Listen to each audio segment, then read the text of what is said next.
Hey, what's going on, guys? Before we get into this video talking about how to get into long-range shooting, I want to give a big thanks to some channel sponsors that are very applicable for this particular video. As you'll see when we get into this video, I'm going to be using some offerings from Graybow Stocks, Arkin Optics, and Outlier USA. I featured the three of them in this video as well as other content of mine because I really do stand behind everything they do. These are not your typical sponsors that pay me to say nice things before a video gets started. But the way I'm affiliated with these three companies is that if you ever decide to buy anything from them, using code TexasPlinking at checkout not only does give you the best deal currently available, but also gives me a bit of a kickback to support what I'm doing here. I get invited to be part of new affiliate programs literally every single day, and rarely do I follow through with them, and these three are around for a very particular reason. And that is that I do truly stand by them and use them on a regular basis and feel confident recommending them to you, my viewers. Now, with that being said, I hope this video is at the very least entertaining and helps you start in your journey of long-range shooting. Hey, what's going on, guys? Brandon here with Texas Plinking and resurfacing a video subject that's very, very important. I'm looking forward to it. Going to talk about how to get into long-range shooting. Now, this is a slippery slope in the sense that there's like one subject matter alone, like mounting an optic or whatever, that could be its own video, and it could be half an hour long if I really dragged it out.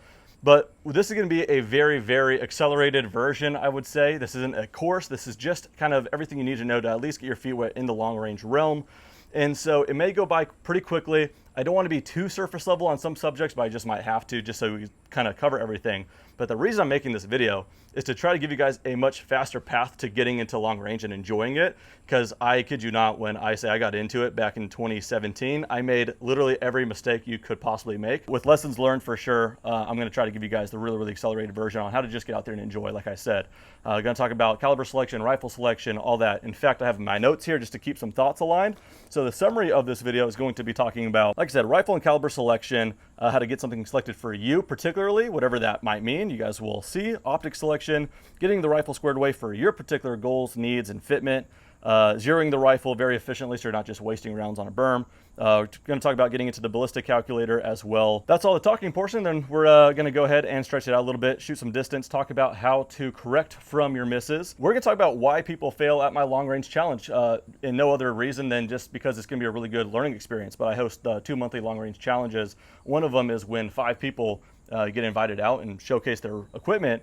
And I think it's interesting because a lot of people will not succeed in the challenge and for various reasons, but we started kind of seeing a trend. So we'll kind of wrap it up talking about why that is and how you can avoid some common mistakes. I'll lead into that by saying where I'm shooting today is a really, really cool range. I haven't showcased on the channel because this is my first day out on this section of the property.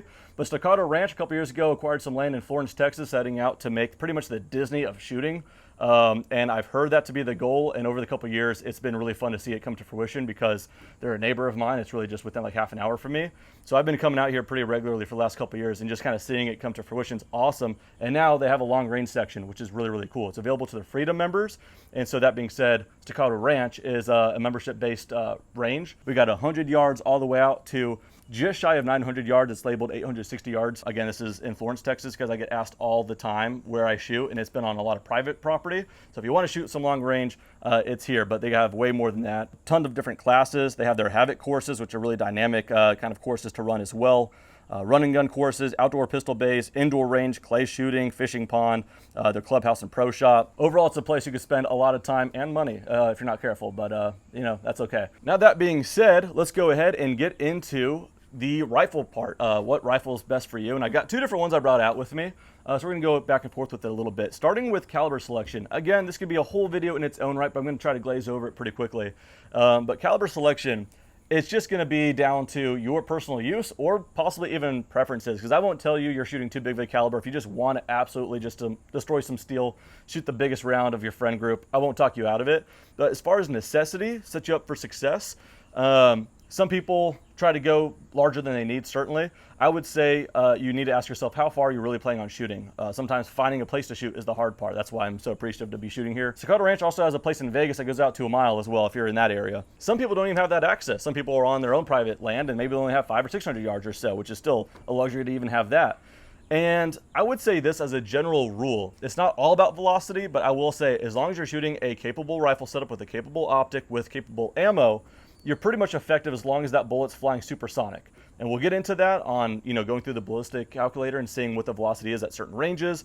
But if you could only really get out to, let's say, 600-700 yards, there's really no reason to go too large. In fact, a Mark 12 in 5.56 will do just fine in most circumstances. You have to remember that long range is just relativity. 500 yards is decently long range for a 22 long rifle per se, but not for a 6.5 Creedmoor. So just consider what range you're shooting. Almost go with one of the smallest calibers that's effective at that range. That's how you're going to have a better time. You'll probably be spending less money on ammo as well, more recoil control to ensure that you see some more shots and, again, have a better time. You don't have to get a 338 Lapua with as much magnification as you possibly can. A lot of people think they need to. It's just not the case. All right, so we're going to talk about rifle selection now, and we're going to kind of summarize this a little bit as well. It forks down between two different roads here. You want a bolt action or a semi-automatic, and some of the pros and cons might be self-explanatory there. I got two bolt actions out with me today. Obviously, the pros of a semi-auto is a faster rate of fire, but nonetheless, it is personal preference. I like a bolt gun, but I definitely have some semi-auto long-range ones, and they're fun as well. Once you decide what kind of layout you want to go in that sense, it forks down a couple more times. Do you want a complete out-of-box rifle? Do you want a custom or some kind of hybrid of the two, and you do something custom yourself with out-of-box components? So, for example, something out of the box, like I recently showcased the Sig Sauer Cross, Barrett MRAD, for example, Ruger Precision Rifle, everything comes out of the box. Price ranges are all over the place. Once you go custom, it's similar in that sense too, that you don't build it, but you can kind of choose what you want. This right here is my Alamo Precision Rifle Ranger in 6.5 Creedmoor. This is my first ever custom rifle. I think I got it back in like 2019 or so. And it was fun choosing the components I wanted. I said what barrel length, what barrel profile, the camo I wanted. Some things you just don't need to be a gunsmith to put together. So this right here, for example, is an entire outlier build. The only thing not outlier here, other than accessories like bipod and scope and stuff, but the action itself. The action is what is the serialized gun. That is what you get transferred to your FFL. But everything else you see here could ship to your house just because it is a chassis or a barrel or whatever. So this is an outlier build. You could just put it together in your garage, and that's kind of what outlier is going for. So you could just find the action you want, and once you have the action, you seek, do you want a stocker chassis? We'll talk about that a little bit as well. The trigger and barrel, stuff like that. And sometimes you can just recycle old components. Let's say you have a Remington 700 Action from your old grandpappy's hunting rifle, let's say, but you want to get it tricked out for some more long-range purpose stuff. You could go ahead and do that. And like I said, with Outlier, you could go get a really, really stout barrel for bench rest shooting, get their chassis, all that good stuff. They're a partner of the channel as well, so you could save a good amount of money by using code TexasPlinking. I'll put a link in the description if you guys want to check out anything from Outlier. I've had this out before, and it showed to be a very accurate setup for not a lot of money as well. They're definitely on the economic side of things. Do you go between a stock or a chassis? This right here is definitely more so of a chassis. Different kinds of reasons to go either one. It's always going to be kind of more personal preference. This one's pretty cool. This Outlier chassis, it's got Arca Swiss on the bottom with M-lock, so I put a rail on there, but I could just use it, Arca Swiss bipod or put it on a tripod. I'll bring the APR rifle back out, and this one's a really, really cool stock. Nothing crazy to it, nothing folding, no crazy M-lock, nowhere like that. It's what I need, nothing more. And this is a Grayboe Renegade stock, and Grayboe is coming out with the Renegade 2, so this one's not available as of right now, but I think late July they'll be coming out with the latest version of this. You guys want to check that out. But love this stock from Grayboe. Again, they're also a partner of the channel, so Texas Plinking saves you guys quite a bit of money. I'll put a link in the description for that as well. But I've been loving these stocks, and I've been a customer of theirs since 2019. Just as important, though, is optic selection. So I have two very, very different optics here that I wanted to take, on purpose, because the price points are quite a bit different, and they're still, both of these are among my favorite optics. So start off with the really, really high-end one here. This is a Vortex Razor HD Gen 3, 6-36 by 56. And then over on the Outlier, we have got an Arken EP5 Gen 2, 7-35 by 56. What does all that mean? The first two numbers, that is the zoom range, min and max. So in this particular case, 6 minimum, 36 maximum, and by 56 is the objective lens. In the video I made with the EP5 7-35, again, not to steer you guys around between too many videos, but I did make a video review on this with the main subject matter, talking about how much zoom, how much magnification do you really need. It just might be less than you think. I know that sounds backwards because I have a 6-36 and a 7-35 out with me today. As cool as that is, it's not like I don't get to use it, but you don't need it per se. You don't need all that zoom, and the fact of the matter is you may not even be maxed out to that level of magnification because it's gonna be harder to stay on target anyway. It depends on how your rifle's set up with the recoil and all that. But yeah, it's just not necessary, especially when we start talking about this next thing here. In the selection process, you choose between a first focal plane or a second focal plane scope. Keeping it super, super simple is second focal plane means when you zoom in, you're only zooming into your image. First focal plane means that you're zooming into your image and your reticle is expanding. The reason you want to do that is because the relativity of everything stays the same. What is 1 mil at 10 times zoom, at 15 times zoom? The 1 mil or 1 MOA or whatever your scope is stays the same. So your drop, your windage holds, everything can just stay the same. The reason I mention that now a little bit out of order is, let's say you have a 36 power scope and you're shooting at well over a mile. You may need to zoom so far in that your reticle is actually starting to get lost out of frame, so you may not even have all your holds if you need to use those holds. So long story short on that, I do recommend you watch my video review on the 7-35 EP5. I dive into it way more, but it's nice to have. Don't always need it. So just know that, especially when you have a budget in mind for an optic. Now, I mentioned mils and MOA. I'll also keep this super simple. It could be its own video, but just in layman terms, it's just a different unit, a perspective of clicks and measurement, MOA or mils. To keep it stupid simple, it's a unit of quarters, 0.25, or unit of tenths. Which one does your mind just work better with? That's about it. I happen to start off with the mil scope, so I stick with mil scopes, and callouts make sense to me in mils. I understand mils better, but you're gonna get good at whatever you shoot, and I can transfer to a MOA scope, no problem. It's gonna be fine. The next thing to talk about on a scope is the tube diameter, what the mount actually clamps onto. The trend lately in the last couple of decades is they're getting larger and larger. Before, 34mm tubes were just like exotic stuff that was reserved for really high-end glass.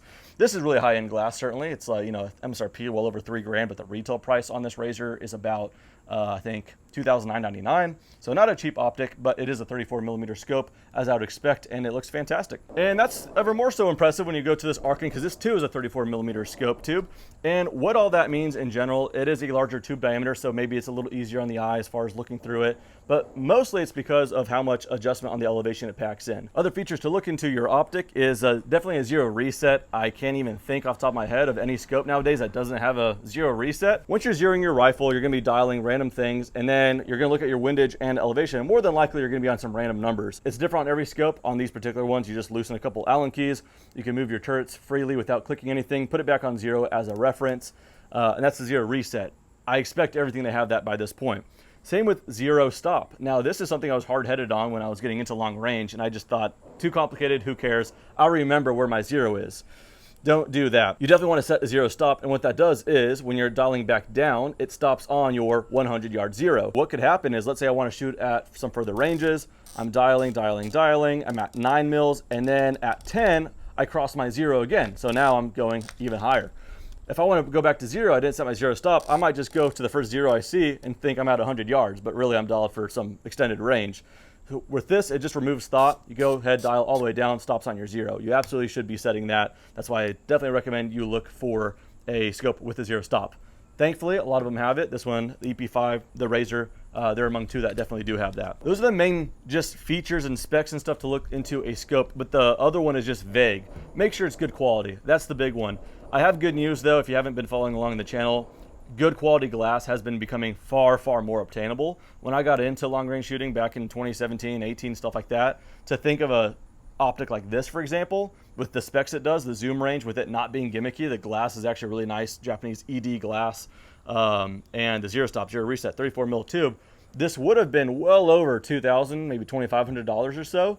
At the time, I was so impressed with the Steiner T5XI, and that was about $2,000. But now these are well under $1,000. I don't know what promotion they're running right now, but again, code Texas Plinking is like taking quite a bit off at the moment I'm shooting this video, but it's a dynamic code. It's always gonna match the best deal, but check them out. Don't go for some gimmicky $100 scope with 3 different illumination colors on Amazon, stuff like that. So some of it's common sense. I definitely have been endorsing Arkin for a good reason. I've been liking their stuff quite a bit. Talk about rifle, talk about optic. How to marry the two together is the scope mount. This is not where you want to cheap out at all. That could be the thing that breaks everything off. And so that being said, I could think of off the top of my head 5 different mounts. Mounting solutions. I mean, you could get individual rings, you get a one piece, you get a one piece cantilever, and then between the one piece and the one piece cantilever is different MOA options, whether they're flat or canted to an MOA. So that's something that is actually quite simple to understand. It's just a matter of me explaining it really well. So I'm going to try to do my part here. So let's go ahead and make this rifle parallel. But if I had this kind of setup, like a bolt action, and I had the raised rail here, a one piece just might add more height than I really need, so I like 2 rings here. When you're running an AR-15 or AR-10, you only have so much rail space, but you want the optic to be pushed a little bit more. That's where a cantilever is going to be much, much better for you. But why you go to a one piece that's not cantilever is maybe because you couldn't get pre-cant in the rail. For simple intents and purposes here, let's say you unbox your scope and it is pretty much down the middle in elevation. You have just as much to click up as you have to click down. So once you start zeroing at 100 yards, you really probably don't need to move around too much. So when you're zeroed, you're really going to have plenty of clicks up and down. You're only going to have to dial up from there. So you kind of wasted a lot of clicks that you'll never use in your optic. What pre-canting the rail does, sometimes it's something like this. I believe just looking at it, this does have some pre-cant. The rail that's on top of this Remington 700 action has 20 MOAs of pre-cant. Imagine drawing the lines are not parallel anymore between the optic tube and the barrel. If we didn't have pre-cant, those are level, so more than likely you're going to waste half your clicks. So you're going to be using your reticle to hold earlier than you otherwise would. By pre-canting this, the way this is, I'm going to draw a very exaggerated line here, but this is this line and this one's coming down here to where when we're at 100 yards, we're going to have to already do a 20 MOA or the mil equivalent to that just to get on 100 yard zero. And now we get to use far more elevation when we start stretching out to a distance. Now, talking about the mounts though, is let's say you're mounting on an AR-15 or AR-10 and it is just a straight rail. So you're parallel. You could get a one-piece mount. And that could have some pre-cant to it in the one-piece mount. For example, there's some really good ones out there. LaRue makes some, Arkin makes some as well at a pretty good price. But GDI Precision, they sent me this out, and I am going to use it here in the not too distant future. But this here is a one-piece mount on a cantilever, so this is going to be a little bit more suited for something like an AR-15 or AR-10. Some people jump right into trying to get as much pre-cant as they can. They'll get a 20 MOA rail and a 20 MOA mount, and maybe you'll be able to get a 100-yard zero. You may not be able to because you kind of like locked yourself out of some clicks, but that may not be useful at all because you're only shooting, let's say, a 223. So your scope actually had all the clicks in the world to get that well into its effective range. I won't go through every bipod manufacturer out there, but this here happens to be a Harris 6 to 9 inch. That's an Atlas bipod. I've been showing some AccuTac stuff as well, but some stability in the front's all I'm saying right there. All the control really happens with the back stability. This is being held still, yes, but you're shooting, if you're right-handed, shooting with your right hand, all the control and how you aim is really what's going on with your left hand on the bag. Some people who are new into long-range shooting, again, I'm not getting into like too much of the form of how to shoot long range, but some people just think they could hold still, hold the rifle up here, it just looks silly. But if you get a rear bag, that is where all your control is. So you can control the bag, pinch it, raise the butt up a little bit, drop it, brings the muzzle up. And so you really, really want to get some good stability with the rear bag. This one is a really large one, really nice, and you can manipulate it pretty good. This is some athletic tube socks with rice in it, and that works really, really nice. So just do what works for you. I remember when I first got my first ever 6.5 Creedmoor, I went to like Academy and just got the cheapest 6.5 I could find. And at the time, it was like American whitetail.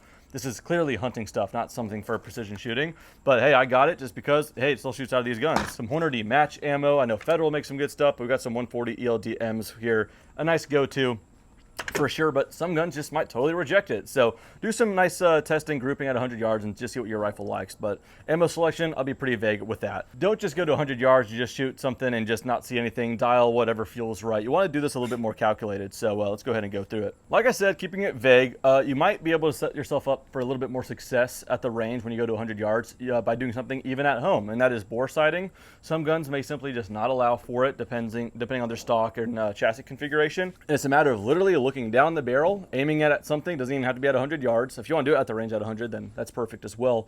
Looking at the center of the bore, keeping the rifle totally still, on a bag and a bipod and all that kind of stuff. And then zeroing the scope down to it looks to exactly what the center of the barrel sees. Bore sighting, pretty straightforward. Don't totally need to do it, but it might save you a little bit of time and rounds at the range. Take into account if you have some pre-cant, whether on the mount or the rail, so take away that 20 MOA or 30 MOA, whatever you have pre-canted. Obviously, the bigger piece of cardboard or paper downrange, the better. And so now let's go ahead and talk about once you start shooting. Now, there's two different ways to do it. I'll talk about a somewhat less effective way that if you're able to go downrange and grab your target at 100 yards, let's go ahead and just say you are able to measure that out. Let's say your scope is mils and one click is 1/10 of a mil. That will happen to be 0.36 of an inch at 100 yards. So let's say you're 5 inches off to the right, take that divided by 0.36, that many clicks. Same with elevation and windage. And then with MOA, it's roughly 1/4 of an inch, so you take it and divide it by 0.25. That's if you're able to go down range and measure it out. If you want to just shoot once and get your best kind of, re-zero, have a 2-shot zero in theory. Now, let's say you don't want to walk down range or you can't walk down range and you do have a scope with a first focal plane reticle and the relativity is the same all the time. What you could do is just use your reticle. So let's say you see where you impacted and then you dial from there. Quick note on that though is when you're dialing, some people get confused on what it means. If I'm dialing down, is that bringing the reticle down? Does that bring the bullet up? Tell yourself, even though you're only moving the reticle, just tell yourself where the bullet should go. If you're low, dial up. Even though it's moving the reticle down, you can get backwards on that. Always tell the bullet where to go. If you're missing right, dial left, even though it's bringing the reticle to the right. Again, tell the bullet where to go. All right, now we get to the fun part. And you're shooting great groups at 100 yards, congrats, but you want to shoot longer range, and here's how we're going to do it. And that is all done with the Ballistic Calculator. I say the Ballistic Calculator, but there's a lot of different options out there. Some of them are free. The favorite ones of mine are always free. But it could be a Kestrel, it could be whatever. You can go to Hornady's website, Federal's website. There's free apps out there. I use one that hopefully is still available. It's called Bullet Drop. It's a free app. Long story short, Ballistic Calculator, they are not intimidating at all. You do not need to be smart because even I'm using them just fine. But what it is just gathering the right information you need to gather and plugging it in as accurately as you can. And always remember that whatever it spits out for your drop is always a suggestion, and we're going to prove it later. But what we put into the Ballistic Calculator goes as such. So definitely going to be velocity, feet per second. You could go and, I don't know, just for example, we could go on the box of ammo here, and what does it say? Muzzle velocity, 2,820 feet per second. That's nice. It's something to go off of, but their test barrels are usually pretty long, 24, maybe even longer. Test barrels, the longer a barrel, the faster the velocity, just because more of the powder from the round got cooked up. So I'm not against that. I'm not saying you absolutely need to go get a chronograph, but the real best thing to do is go get a chronograph. This here from Garmin, the Zero is really nicely easy setup. Put it at a certain distance from the muzzle, start shooting. Even at 100 yards, you can do it while you're just zeroing it in. You can see your real velocity, so you know exactly what you're dealing with. So one way or another, get your velocity. In the Ballistic Calculator, you're also going to put the bullet weight. That's easy. That's on the box of ammo. Also, your ballistic coefficient. Now, there's different charts for that. G1, G7. Usually it's G1. Just make sure you're speaking the same language there. But ballistic coefficient, sometimes it is on the box of ammo, and that's nice. Sometimes it's a quick little search online. Go to the manufacturer's website. Some retailers, Midway USA, usually has some ballistic information on ammo they're selling there. But usually, like I said, just go to the manufacturer's website for that particular bullet. Or entire round for that matter, and you can find the ballistic coefficient. After that is sight height. That is the height between the center of the bore and the center of your scope tube. So the calculator could take that into account as well, so you just measure that out as best you can. You also put your zero range. Although I mentioned 100-yard zeros, you don't have to zero at 100 yards, but that is the go-to, so I recommend you do that. But just go ahead and put in there where you zeroed at. Other than that's going to be some more variables like wind speed, wind direction, your shooting angle, how far down or up or how parallel you are, your shooting angle, your altitude you're shooting at, humidity, temperature, and barometric pressure. To keep that really simple, yes, you can spend a lot of money on like a Kestrel and it'll give you a lot of those metrics for you. Or you could just pull your phone out, ask Siri, well, you know, what the barometric pressure is, stuff like that. Get around there, get the ballpark, because at the end of the day, it is just going to be a suggestion for your drop chart. You could even go and work backwards and going, well, if I was having to dial up a little bit more, maybe my velocity was a little off. Maybe I'm shooting a little slower than I initially put. So you could play with that until it starts jiving with what you're putting in the Ballistic Calculator and in your turret. Yes, it'll change as conditions get cooler or warmer on different days, but it's far more accurate than the suggested Ballistic Calculator. So what I'm going to do is, this would probably be not my most effective shooting. I'm going to go ahead and say I'm doing it on purpose, but kind of. What I'm doing is shooting ammo that is not really set for precision long-range shooting. This is that 129 grain interlock stuff. Expecting to miss for sure. It's going to be a matter of seeing where I'm missing and then trying to be calculated on what to do from there. I'm going to go just to start with the larger target, the biggest square there, which I think is second from the left. So it looks like a little circle, a square, and then a larger square. We're going to go for that one.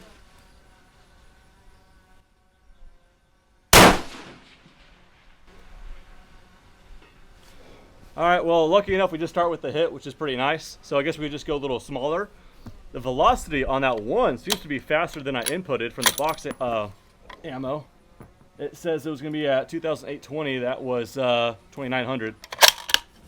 All right, let's just go a little smaller because I'm trying to miss to show you guys how to correct. Let's go for the target right of that, which is interesting. A little bit of wind forgiveness, but the elevation's got to be pretty on the money for that size target.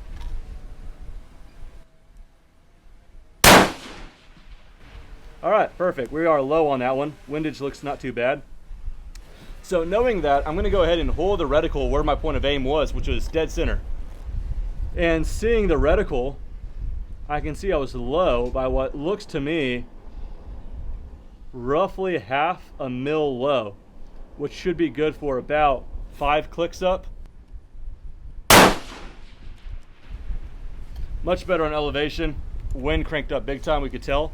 So by holding the center, I can tell I'm a decent amount off to the left by not quite half, so maybe I'll come to the right.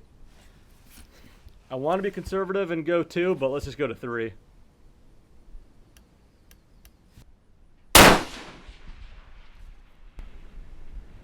All right, we'll take a hit, but yeah, a little bit off to the right. So maybe I was a little too aggressive on that wind call, or that's just the cone of accuracy for this ammo. But I'll go ahead and go back to the left. I'm clicking all this much, but some people will probably be happy I'm adjusting. Some people will be wondering why I'm adjusting so much, because you could really, it's up to you on how much you want to dial or hold. I'm personally dialing right now just to prove a point on spotting the miss, making the right adjustment. There's some people out there that will hold everything because the reticle is so informative, like the Christmas tree type of reticles, to where if you miss, you could just use where it missed as your new point of aim and get on target really, really quickly. Some people will dial elevation and hold the winds, which makes sense because the wind's changing all the time. In this case, I'm dialing both just to show you how to make that correction. But just figured I'd kind of explain that as well between holding or dialing. Kind of personal preference. Let's try that real tiny target all the way to the left. I don't know what size that is, but it looks pretty small. Okay, got that one.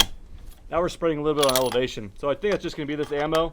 It's obviously getting there with some good ferocity, but I don't think the cone of accuracy is gonna be too great on this particular ammo. And that's probably why right there. That one was at 2,923. That was way faster.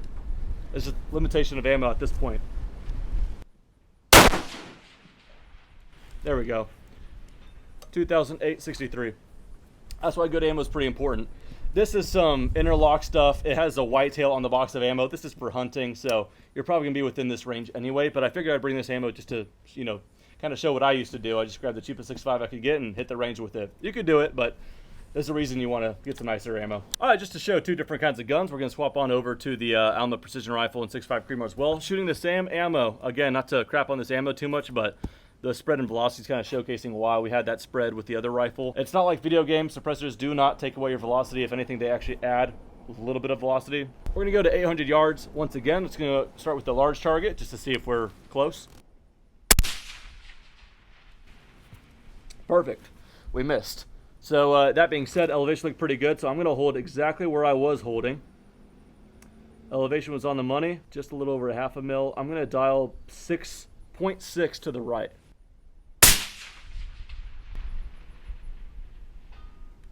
I didn't see where that impacted, but we heard it.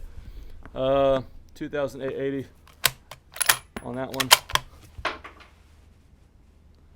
All right, let's go to the square left of it. It's freshly painted.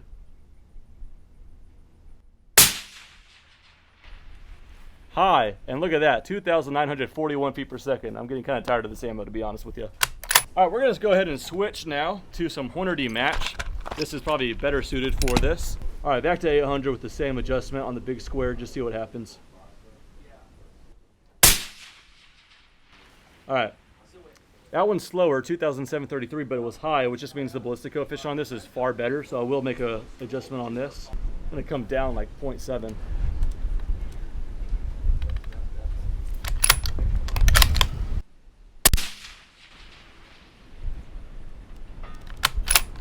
Let's go to that square to the left of it.